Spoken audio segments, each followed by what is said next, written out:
Good afternoon and welcome to this press conference at the Palais des Nations. We are delighted to have with us today the members of the independent fact-finding mission on Libya, who will present you a follow-up report of their findings as mandated by the UN Human Rights Council at its previous session.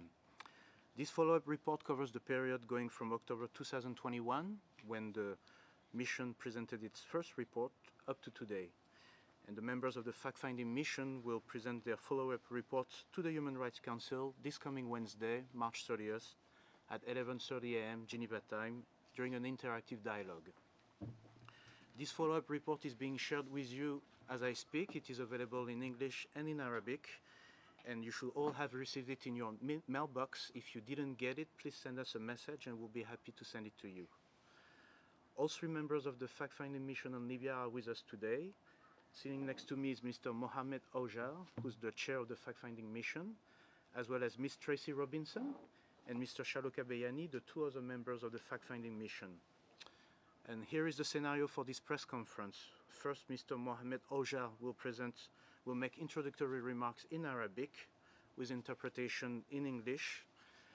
Throughout this press conference, we will exceptionally have simultaneous interpretation from Arabic to English and from English to Arabic.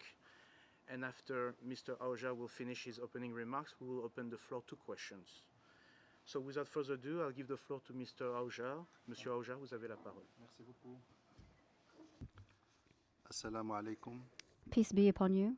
أرحب بكم اليوم بصفتي Allow me رئيس to welcome you البعثة today in my المستقلة capacity as لتقصي chair of الحقائق the في independent fact-finding mission on Libya. ليبيا. أنا محمد أوجار من My المغرب. name is Mohamed ومعي Aujar. I am from Morocco and I am زميلي present من here with بعثة my تقصي two colleagues الحقائق from the fact-finding تريسي mission, روبنسون Mrs. وتشالوكا Tracy بياني. Robinson and Mr. Tahar Bayani. ستصدر بعثتنا اليوم We wish to تقريرها share with you الثاني today the second حول report حالة of our حقوق mission الإنسان on في the ليبيا human rights situation in قبل Libya. مثولنا أمام مجلس We حقوق share it الإنسان before our interactive حوار dialogue before the تفاعلي Human Rights نهار Council الأربعاء on صباحا. Wednesday morning.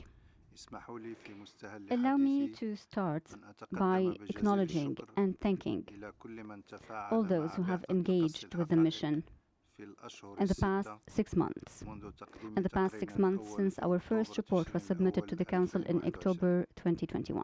وأشكر كل من قدموا I also شهادات wish to thank شخصية those who have given us their personal وإفادات testimonies, مكتوبة written وغيرها submissions, من and المعلومات other information, وعرضوا بذلك in some سلامتهم cases at للخطر risk في their بعض safety. الحالات فضلا Allow me عمن as well قدموا to للبعثة express my thanks to دعماً those who have عملياً provided the لتسهيل fact-finding mission with مهامنا practical support وزياراتنا to arrange and الاستقصائية. facilitate our investigative وكما missions. تعلمون كلف مجلس As you حقوق know, الإنسان the mandate بعثتنا that the Human Rights Council has بولاية given to توثيق our mission الانتهاكات is والتجاوزات to document المزعومة alleged human rights للقانون violations and الدولي abuses, لحقوق الإنسان as well as violations of والقانون international الدولي humanitarian الإنساني law من جميع committed by all من parties جانب in جميع Libya الأطراف في ليبيا منذ since بداية the عام beginning of 2016. 2016.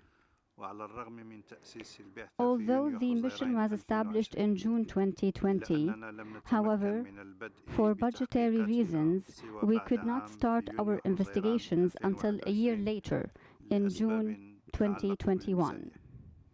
إن التقرير الذي Our قدمناه October للمجلس في أكتوبر 2021 report 2021 يلخص summarized the الاستنتاجات initial findings الأولية التي توصلنا that we had إليها reached بعد الأشهر القليلة من following بدء the first التحقيقات. few months of our ونحن investigations. اليوم بصدد نشر Today, تقرير مرحلي we وتكميلي. submit a follow-up وهنا and interim أشجعكم report. And على allow me to قراءة encourage you here to read التقريرين both بالتزامن، reports together, ولا سيما أن القيود especially التي since تحد the من طول هذا restrictions التقرير on the الثاني length of لم the تسمح current لنا report بذكر haven't الاستنتاجات allowed us الواردة في التقرير to الأول. cover all our findings mentioned in the وألفت previous انتباهكم report. أيضاً I also wish to إلى draw أن your البعثة attention to the ستقدم fact that تقريراً the شاملاً mission is أمام due to مجلس حقوق present a الإنسان comprehensive report في to the شهر Human يونيو Rights Council حزيران. in June. وسيسمح لنا At التقرير that الشامل time, in June, بالتطرق the لبعض هذه comprehensive المسائل report will allow المهمة us على نحو to مفصل. address some of these important issues اسمحوا more لنا expansively. أيضاً أن نسلط الضوء بإيجاز على بعض Allow me now المواضيع to briefly والاستنتاجات highlight some key الرئيسية. themes and findings of the report that we released today. أولاً حصلت تطورات First, سياسية مهمة There were في ليبيا في significant الفترة political المشمولة developments في in هذه Libya and التقرير. the period وخلال covered by هذه this المدة report. تم During تأجيل this time, الانتخابات the التي كان elections من that were المقرر urgently إجراؤها scheduled في for December ديسمبر 2021 were كانون الأول postponed. 2021. and the elections have still not occurred. There are again in Libya two competing governments at the moment. Furthermore, tension is high. And against this backdrop, violations and abuses of international human rights law continue. These developments have led us to focus our fact-finding efforts on human rights violations and abuses, as well as crimes that can especially hamper Libya's transition to peace, democracy, and the rule of law. We believe that the prevailing culture of impunity in different parts of Libya is actually impeding that transition. Among other specific incidents, the fact-finding mission has examined the reported arrest and detention by armed groups of people who expressed views about the elections or who supported specific candidates. Moreover, we are investigating efforts that sought to prevent a court from reviewing the eligibility of certain candidates for election, as well as reported attacks against the judiciary. We have also noted the ongoing impunity for attacks against women politicians, which undermines women's meaningful political participation. And we have also highlighted restrictions and attacks on civil society organizations, on activists, on human rights defenders, and on journalists. Alongside these issues, we have continued to investigate the most serious violations of both the international human rights law and the international humanitarian law, whether these violations were apparent or alleged.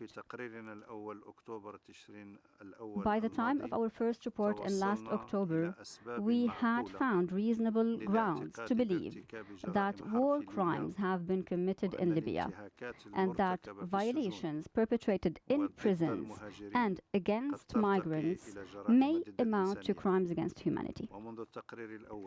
Since that first report, we have uncovered further evidence that the human rights violations experienced by detainees in Libya are widespread and/or systematic. The report describes our examination of violations in 20 detention facilities, whether they were official or unofficial detention facilities, and our ongoing investigation of secret prison networks continue into seeking whether they were controlled by armed militias. We have also continued to document consistent patterns of serious violations against migrants, refugees, and asylum seekers, which take place in Libya's migration detention centers, in trafficking hubs, and in other contexts. The incidents we investigated, including the raid in Tripoli in early October 2021, targeting foreigners and migrants, as well as focusing on abductions, torture, and rapes perpetrated by human traffickers.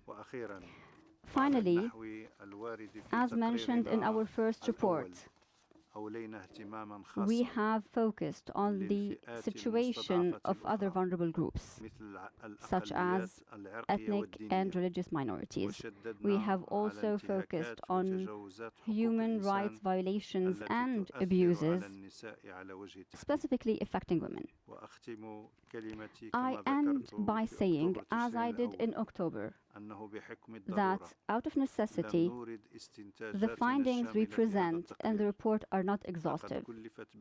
This fact-finding mission on Libya has a very broad mandate, and further investigations are needed.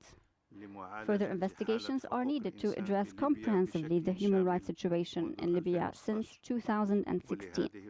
To this end, today's report again recommends that the Human Rights Council extend the mandate of the mission. Thank you for your attention, and we are at your disposal to answer any questions you may have. Thank you.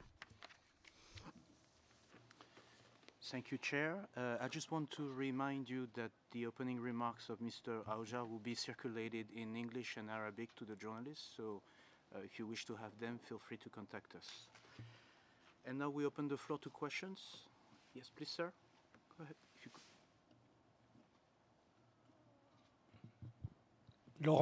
Laurent Siro, Swiss News Agency.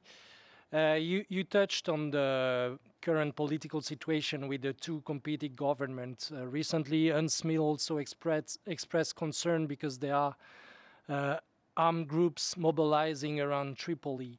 So how worried are you that the current political situation might provoke a relapse in violence that might provoke huge deteriorations in terms of human rights violations? And secondly, last time you said that in your report that you didn't have any indication of the situation in the south. Now, do you have more indications about what's happening in the south? Thank you.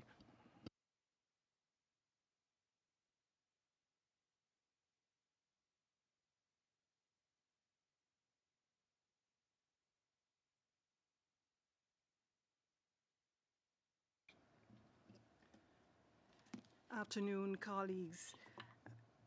So your first question related to how worried we are about the current political situation.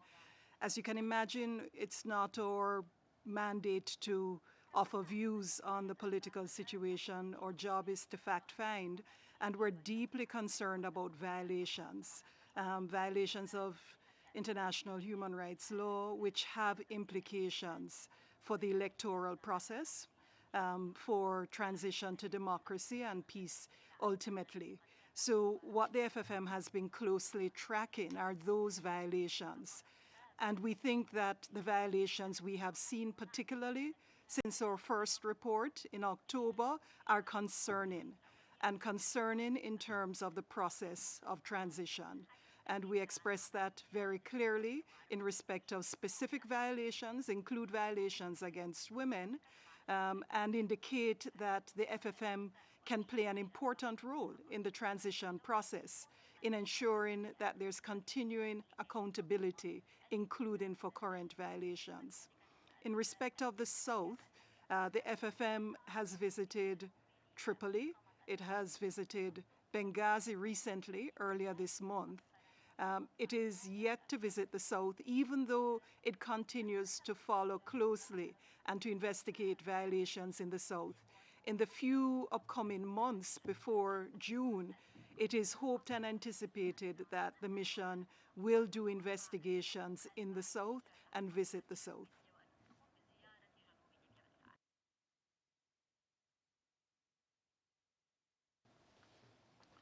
Thank you. Do we have any other question from our participants on Zoom? I see Isabel Sacco from EFE, Spanish News Agency. You have the floor. Good afternoon. Thank you. I would like to make a sort of follow-up from my colleague's question and ask you in the context of the violations of human rights and international humanitarian law that you are describing in your report, how feasible do you see the possibility to have the elections that are needed in Libya?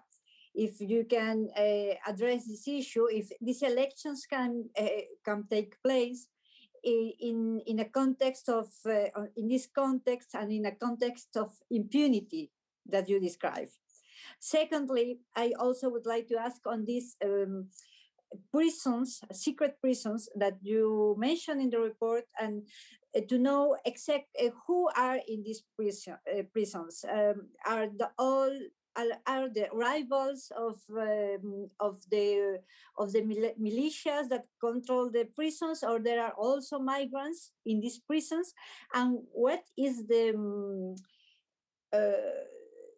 the benefit they take from having, for example, if they have migrants in these prisons, what are their idea to why they are taking migrants in these prisons?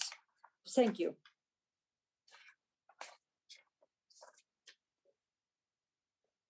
Colleague Chaluka to answer this question. Thank you very much, Spanish News Agency, for your question. Indeed, you will see that in our report, we have covered aspects of international humanitarian law in terms of the war crimes that have been committed. And I would just draw your attention to paragraphs 29 to 30 and paragraphs 88 following. The details clearly indicate that the atmosphere for elections at this point in time is constrained. And it's the reason why in this follow-up report we have decided to concentrate so much on the whole issue of transition to peace, democracy, as well as human rights, because of the situation that you describe in and around Tripoli, of course. In terms of the actual issues that you raise, how feasible do you foresee elections in Libya? And here our lens is so much focused on those rights that relate to the integrity of the electoral process.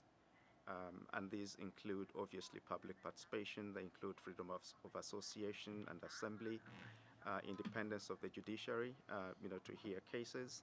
And we think that these are vital to ensure that elections do take place in an atmosphere that is at least credible.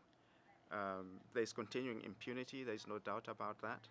And hence, the issue of accountability on which we're focused to make sure that accountability, peace, transition to democracy, the rule of law go hand in hand. You've raised the issue of secret prisons. There are many dimensions, to this. There are some prisons that were ordered to be closed and they are still operating. There have been orders given in some cases to release or acquit individuals, and those have not been obeyed in some instances. But the secret prisons obviously remain secret, and one dynamic that runs through is that they are used as a way of holding persons who support militias that are opposed to each other in the political process. That's one aspect which is continuing and which is highlighted in the report consistently. Thank you.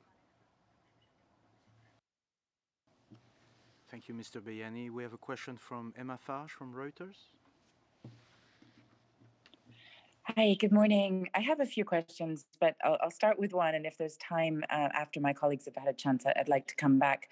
On Bani Walid, please, I'm wondering, is this the first time that you've had reports of mass graves there? And what are the migrants thought to have died from? And how strong is the evidence you have right now?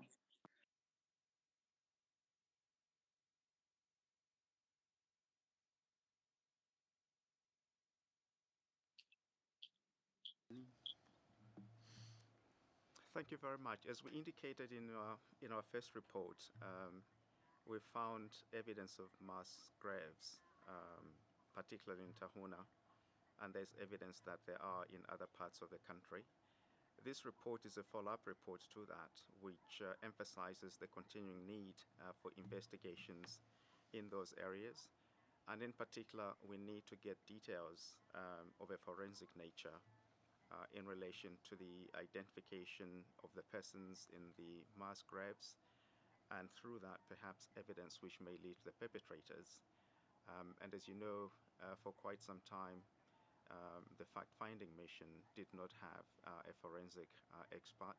Now we do have one, so it's important for them to do that and unravel the details of that, which will indicate whether there were migrants also involved in the mass graves or not. But this is a continuing aspect of our investigation. Thank you. Thank you. Do we have other questions from the floor on Zoom? Mr. Siro in the room? Yeah, just to follow up on my previous question. So would you say that there is an increasing pattern of violations related to public participation and other components in connection with the political process since there are two competing governments? Thank you.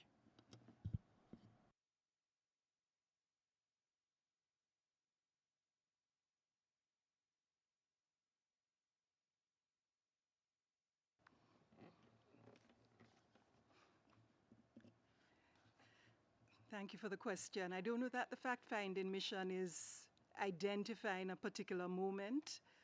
We certainly think the lead up to the elections have seen significant violations related to a range of issues connected to political participation. We identify the current competing government's situation as certainly an aggravating factor. And we see violations in the context of the more complex political situation as the current period of the GNU has expired. So we certainly understand that to be part of the environment. But we also identify the lead up to the election and frankly, the way in which Libyans have indicated, I think nearly 3 million have registered to vote, that they deeply desire this transition democratically through elections, and the failure to achieve that as having significant implications and being connected to a range of violations, attacks on activists, the disappearance and violations and violence against political actors and persons interested in the political system and in participation in it. We see the shrinking of the civic space, which impacts the ability of civil society actors to participate in the political process or just generally to be engaged in public life as well. And we certainly have taken note of the implications for women in this process as we see shrinking numbers of women engaged in government in Libya.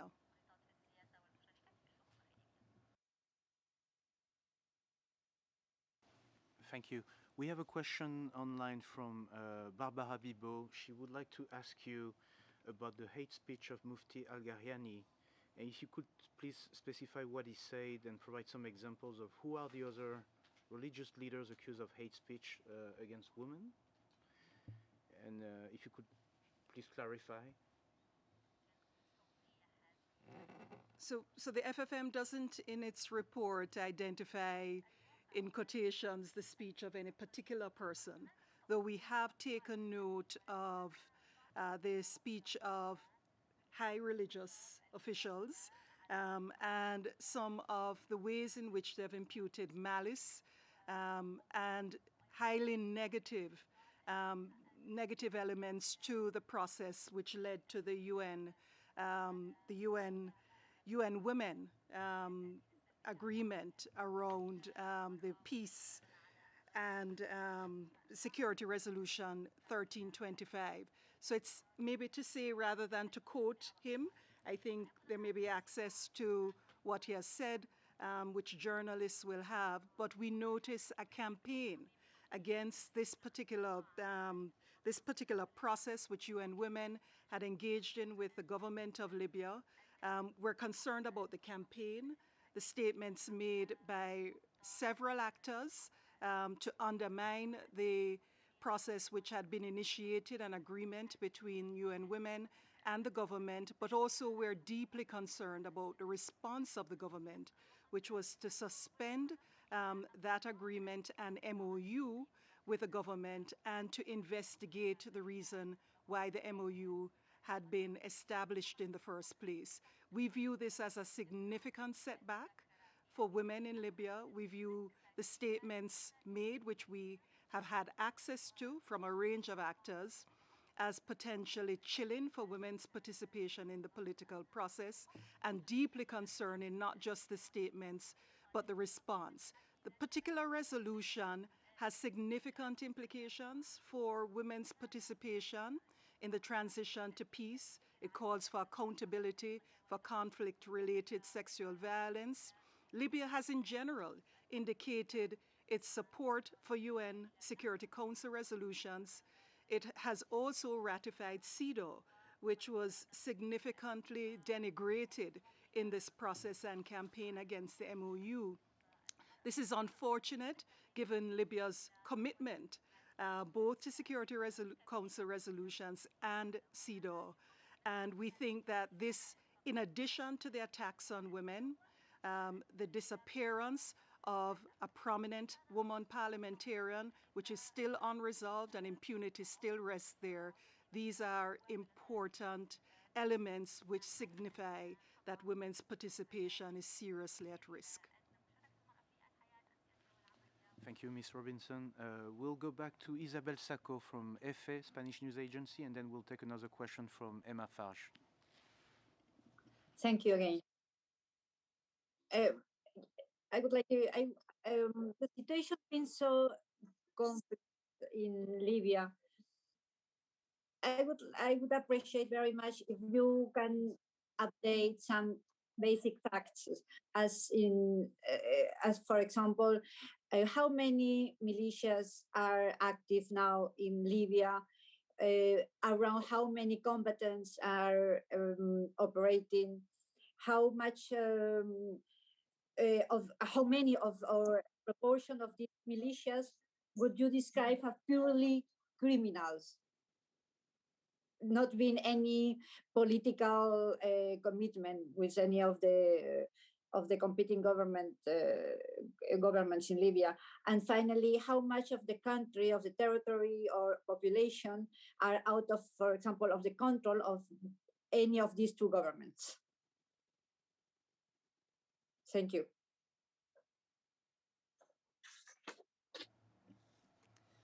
Thank you very much for your questions, but almost all the questions that you have raised do not actually fall within the mandate of the FFM. We are not fact-finding about the nature and composition of the armed groups in Libya.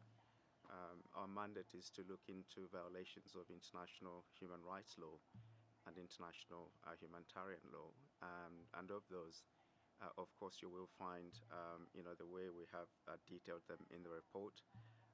We indicate, for example, that the internal armed conflict that occurred in April 2019 to June 2020 between the government of the National Accord, the Libyan National Army, led to the torture and killing of a fighter, which we document as a war crime. We've looked at enforced disappearances and killings, also indiscriminate shellings, airstrikes, deliberate destruction of hospitals, schools, and other places, and the use of drones. So the next task for us is the question of the attribution of responsibility, for those acts. But the nature of the location, the composition of the armed groups, and how much of the population is outside the control of armed groups is not really the focus of our investigation.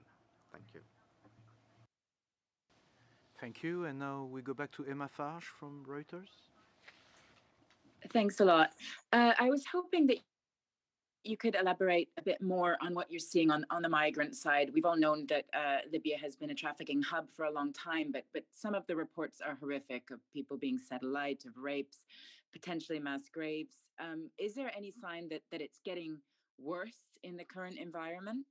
And I'd also like, as a follow-up, to ask about your Wagner group findings in the last report, where you mentioned that there was a list of confidential suspects on those who may have killed detainees. I didn't see any mention of that in this report. Did you follow up on that at all, please? Thank you.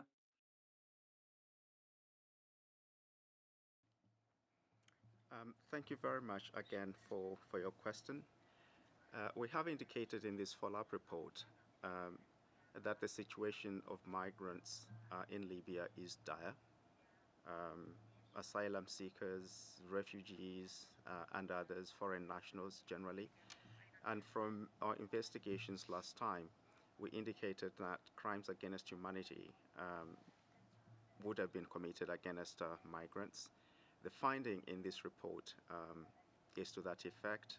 At the same time, I indicated already the failure to, for example, comply with orders given. This is in Mitiga, Rada, Yenada, Al-Qawiya, for example. Sexual violence against women is endemic. I think the most notorious is Bani Walid in Misrata. It's a trafficking hub where migrants have been held as captives, detained, tortured, raped. There's a report of 5 migrants, women from East Africa, who indicate in some detail how they were raped.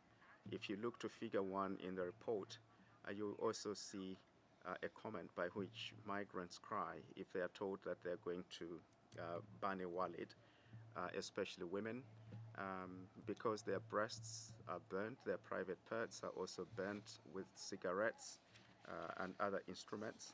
So that situation is really, really dire. There's also sexual violence against women in Shari Al Zawiya, which has since been closed, but it was run by the Department for Combating Illegal Migration. No accountability has been undertaken in terms of those who committed these acts. Women usually complain that the guards come at night, they are drunk, they sexually abuse them and subject them to all sorts of activities. In some cases, you get individuals who are arrested because of the fact that there's extortion involved to try and get exact statements or concessions from other people. Again, in Sermon Detention Center, Western Libya, this is still running, but there's no accountability for all of those. We note, for example, that the Italian authorities at least convicted to more than 20 years 2 Bangladesh nationals who were involved in trafficking of migrants in Libya, but we don't see any involvement, responsibility on the part of Libyan authorities yet, to do that. And this explains part of our call for technical support to be given to the Libyan government to enable the Libyan institutions and strengthen them to carry out measures against those that abuse migrants, and in particular women, and situations of enslavement and servitude of migrants within Libya. Thank you, Mr. Bayani. We have a question from Nabil Abissab from alBarasi. You can ask your question, sir. Yes, can you hear me? Yes, we can hear you. Okay. So you talked about 2 governments now in Libya. Could you please clarify how much these 2 governments are also responsible of these violations? And if you have details about the responsibility of each of them, that would be much appreciated. Thank you.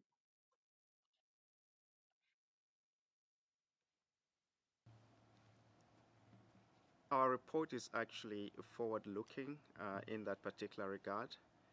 The investigations that we are carrying out are in the context of the contestation for political power and political space, which is impeding transition, which is targeting activists, women, as my colleague Tracy has mentioned. And as we also stated, that although we have noted these violations, the question of attribution and responsibility is to come later in our final report in June.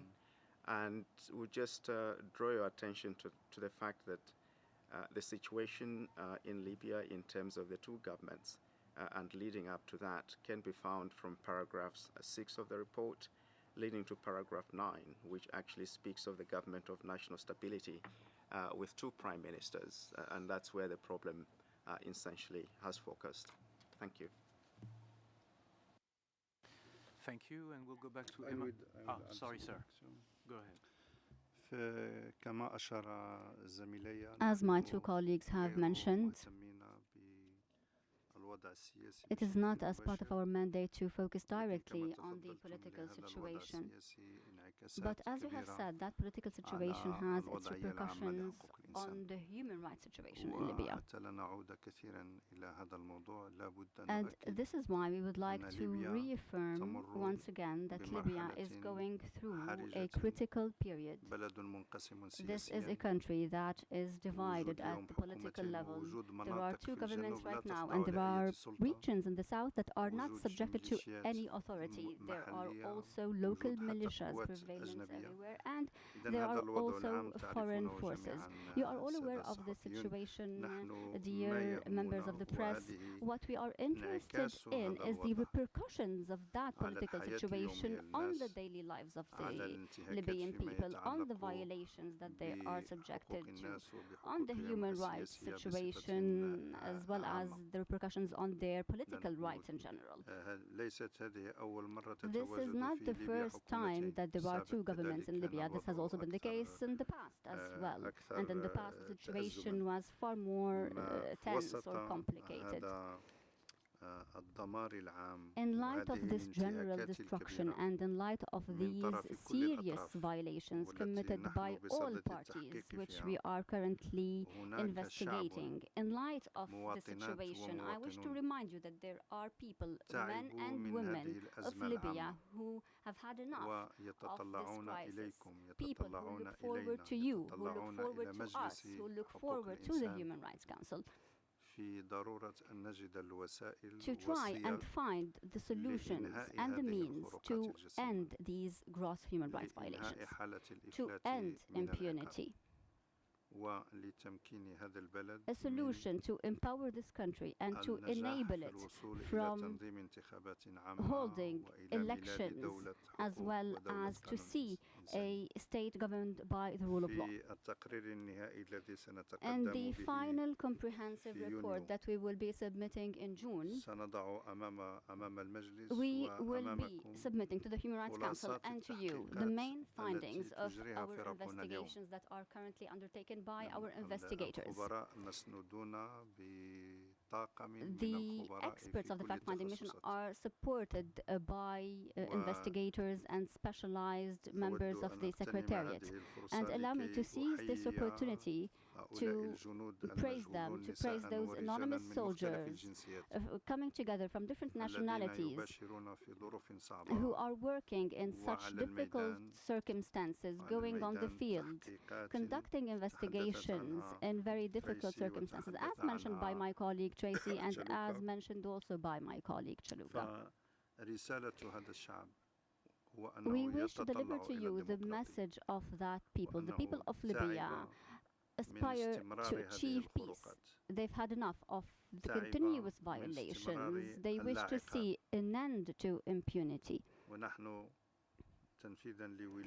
And in order to fulfill our mandate, we will be working relentlessly to document these crimes. And if we are able of identifying the evidence, we will be declaring the perpetrators of these atrocities and serious violations. And we would like to reaffirm once again to the Libyan people and to you that the international community has the will and we have the will to put an end to these violations. We have the determination to end impunity. And at the same time, we wish to highlight that no one is above the law.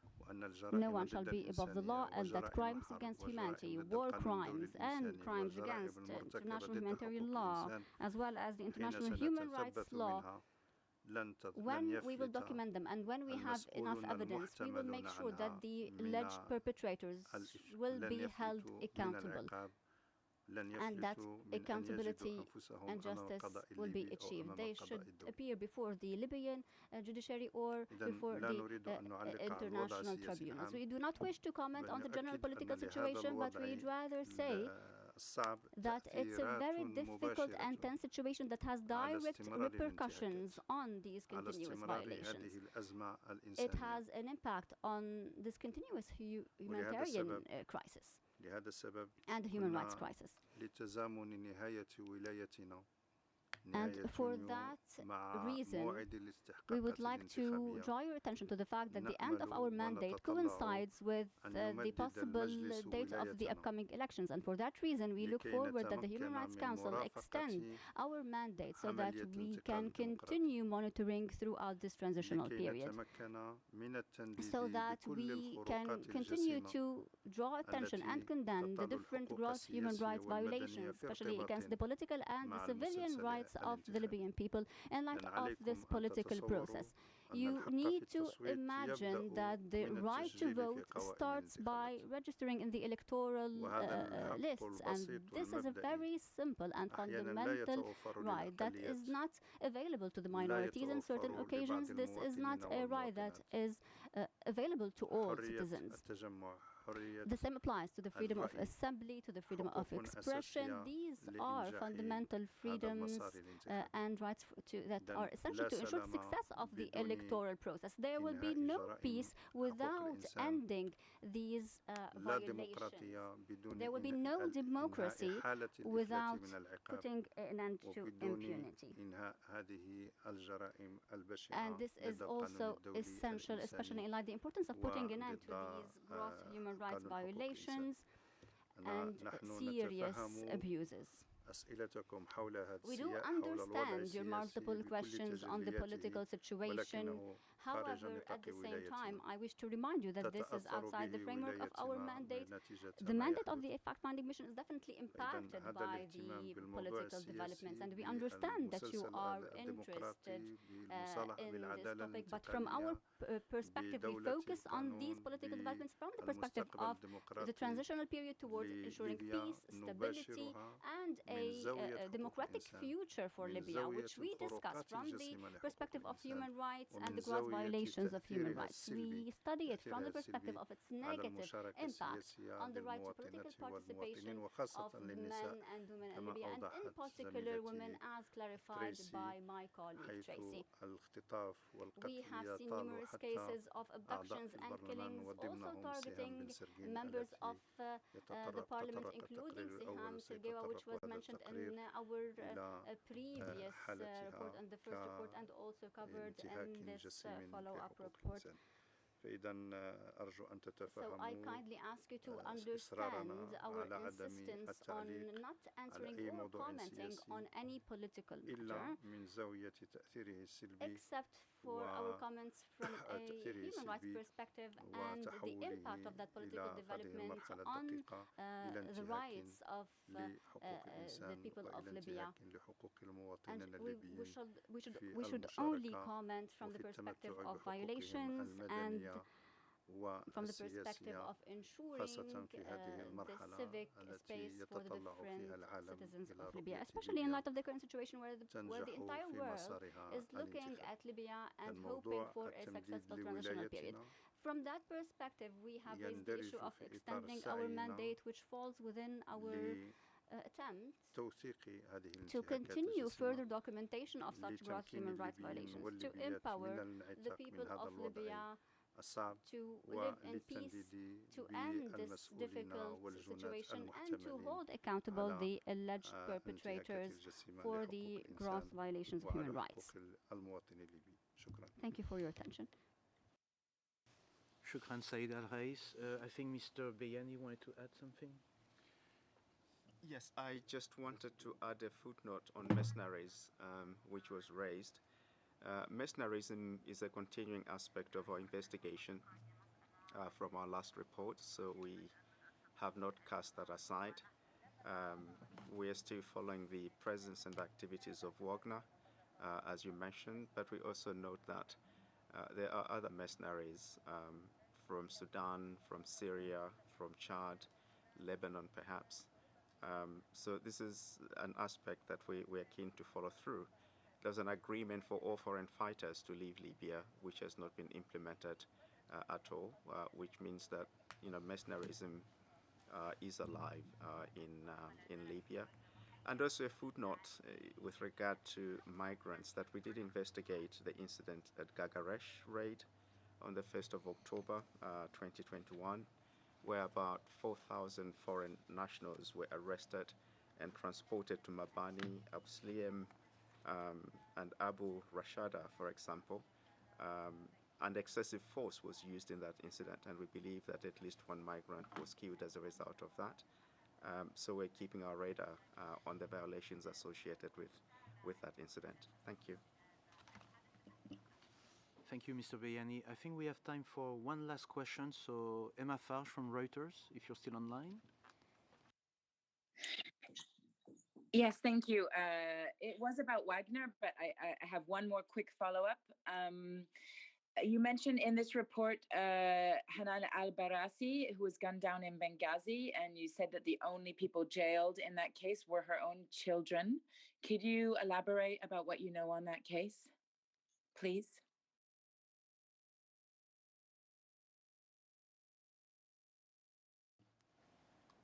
You'd appreciate that that is a sensitive case, so the information that we have given in the report is all that we can, at least for now, give out to the public, but further details of the investigation are still going on, and it's a sensitive issue, and if we don't handle it properly, there are more lives that are likely to be lost. So in keeping with our method of investigation, do no harm, we limit the exposure of some of the information that we have now, because in the final report, that is likely to lead the perpetrators. Thank you very much. Thank you, Mr. Bayani. And go ahead, Tracy, sorry. Thank you. I have little to add to what Chiloka said. I would say that the fact-finding mission is very closely following this issue. It is concerned that there is an ongoing investigation, but there is still no identification as to what happened in her case, and no accountability yet. It is concerned that this is true in respect of several women leaders or women activists, women politicians over a series of years, that even though investigations have been started, we don't see the outcomes which suggest that there has been a careful attention to reaching the result of the truth as to what happened. So this remains an open investigation, as Chiloka mentioned, and we expect to report more on this in the final report. Thank you very much. So this brings us to the end of this press conference. I thank you all for attending this briefing, and I would like to give a special thanks to the three members of the fact-finding mission, Mr. Aujar, the chair, Ms. Robinson, and Mr. Bayani, for their availability today. And as I said earlier, this follow-up report will be officially presented to the UN Human Rights Council this coming Wednesday at 11:30 a.m. Geneva time. So thank you all, and please enjoy the rest of the day.